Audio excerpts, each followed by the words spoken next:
1937 പോളണ്ടിൽ വലിയ വരൾച്ച വന്ന് കഠിന ചൂട് വന്ന് ഒരിക്കലും മഴ കിട്ടാതിരിക്കുന്ന സാഹചര്യത്തിൽ കൃഷികൾ നശിക്കുന്ന സാഹചര്യം, ജീവനുകൾ അപകടത്തിലായിരിക്കുന്ന സാഹചര്യം, എല്ലാവരും ചിലർ സങ്കടപ്പെടുന്നു, ചിലർ ദൈവത്തെ വിളിച്ച് അപേക്ഷിക്കുന്നു, ചിലർ ദൈവത്തിനെതിരെ പിറുപിറുക്കുന്നു. ഇങ്ങനെയൊക്കെയുള്ള സാഹചര്യത്തിൽ ഒരു കോൺവെൻറ്റിൽ മിണ്ടാമഠത്തിൽ വിശുദ്ധയായ ഒരു കന്യാസ്ത്രീ എന്തു ചെയ്തു?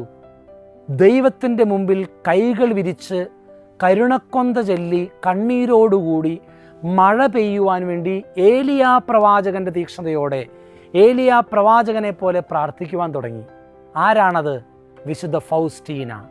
വിശുദ്ധ ഫൗസ്റ്റീന പുണ്യവതി പോളണ്ടിൽ മഴയുണ്ടാകുവാൻ വേണ്ടി കണ്ണീരോടുകൂടി ദൈവസന്നിധിയിൽ കരുണക്കൊന്ത നിരന്തരം ചൊല്ലി പ്രാർത്ഥിച്ചതിൻ്റെ ഫലമായി ആ വർഷം അത്ഭുതകരമായിട്ട് ആ പ്രാർത്ഥന ദൈവം കേട്ട് മെയ് 22 തോരാത്ത മഴ ഒരു പ്രളയം കണക്കെ പെയ്തു എന്നാണ് ഫൗസ്റ്റീന പുണ്യവതിയുടെ ചരിത്രത്തിൽ രേഖപ്പെടുത്തുക.